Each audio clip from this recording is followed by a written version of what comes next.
How to apply for Canada Express Entry, step-by-step guide for 2025. Most people get Canada's Express Entry wrong by thinking it's just an online form. The truth is, it's a points-based immigration system designed to select skilled workers efficiently. Here's how to navigate it in 2025. Step 1. Determine eligibility. You need to qualify under one of the three federal programs: Federal Skilled Worker, Federal Skilled Trades, or Canadian Experience Class. Check your education, work experience, language proficiency, and age to see if you meet minimum requirements. Step 2. Take language tests. Most candidates use IELTS or CELPIP for English, and TIFF Canada for French.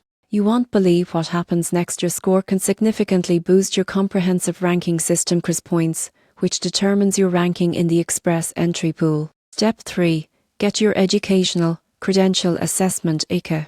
This verifies that your foreign education meets Canadian standards. Accurate documentation here can save months of processing time. Step 4. Create your Express Entry profile online. Interpersonal information, language scores, education, work experience, and job offers, if any. The surprising truth is that profiles with job offers or provincial nominations often get invitations faster. Step 5. Enter the pool and wait. You'll receive a CRIS score, and periodic draws invite top candidates to apply for permanent residency. Keep your profile updated. Changes in employment, education, or language scores can increase your chances. Step 6. Receive an invitation to apply ETA and submit your application with supporting documents within 60 days. This includes police certificates, medical exams, and proof of funds. In conclusion, applying for Canada Express Entry in 2025 is straightforward if you follow each step carefully. Focus on eligibility,